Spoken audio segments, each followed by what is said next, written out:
It's about children who identify as animals. You know, they're quite free spirited in that way, and I thought that aspect of it was interesting because the character I play is somebody that's trying to free them from that. Like Dr. Mann has these sort of ideas and ideologies and methods really, where he's trying to get the children to not identify so much with the animal and more so with the human soul. So it calls to mind the questions about, you know, who we are really and what we choose to be.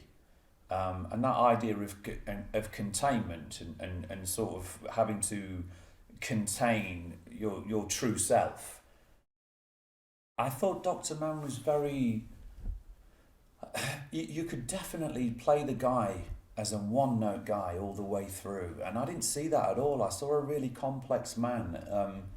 I saw a man who really believed in what he was doing and believed that what he was doing was good.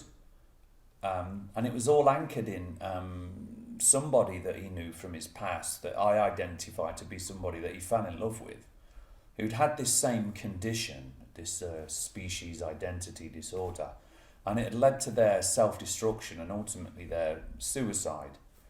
And that's why Dr. Mann starts this establishment called True You. That's the motivation for it. So I think there's some tragedy in Dr. Mann's past that's motivating him. The problem is that he's quite egotistical and narcissistic, and his methods are sometimes very, very extreme. It's so nice to have such a cast where everybody's just spot on. It happens every now and again. The last time I think was Pride, and George was on there. And this has been the same. And I think all the actors that played the animals too, very committed, and brilliant. The first time I saw them all in the room, I knew exactly who was who, just by looking at them, and that's testament to the casting and also the costume.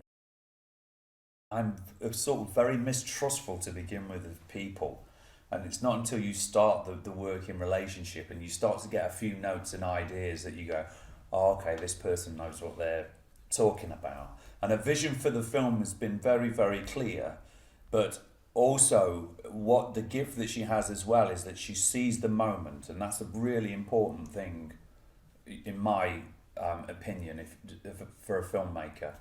She sees the moment, she sees when things aren't working as well, and she's not afraid to push you even further in a scene, or if something isn't working, flip it and try something. And I enjoy that exploration. I like being challenged in that way.